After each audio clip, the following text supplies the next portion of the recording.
তাহলে আল্লাহ তাআলা আমাদেরকে শ্রেষ্ঠত্ব ঘোষণা করেছেন। সবাই বলেন কি ঘোষণা করেছেন? শ্রেষ্ঠত্ব ঘোষণা করেছেন। আবার আল্লাহ তাআলাই আমাদেরকে নিকৃষ্ট, উলাইকা কাল আনআম বাল হুম আদল, এরা চতুষ্পদ চার পাওয়ালা জানোয়ার থেকেও নিকৃষ্ট, এই ঘোষণাটাও দিয়ে দিয়েছেন কে?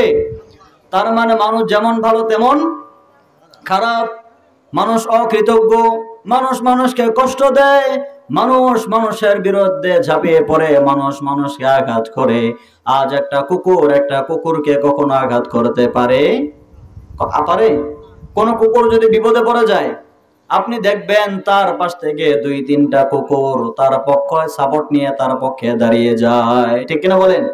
পক্ষে দাঁড়িয়ে যায়। আরেকটা মানুষ যদি বিপদে পড়ে, অ্যাক্সিডেন্ট করে, তাকে না বাঁচিয়ে সেলফি তুলে, এরকম ডাকাত আছে না নাই? এজন্য আমরা মানবতা শূন্য, মানবতা আজ আমাদের মাঝে নেই। অ্যাক্সিডেন্ট করে বেচারায় ব্লাডিং হচ্ছে, রক্ত পড়ে যাচ্ছে গায়ের মধ্যে, শরীরের মধ্যে, বডির মধ্যে রক্ত শূন্যতা হয়ে যাচ্ছে, তাকে বাঁচানো বাদ দিয়ে সেলফি আর লাইভের মধ্যে চলে গিয়েছে। আছে না নাই? আহা, মানবতা শূন্য আজ আমরা হয়ে গিয়েছি। চিল্লা বলেন ঠিক কিনা?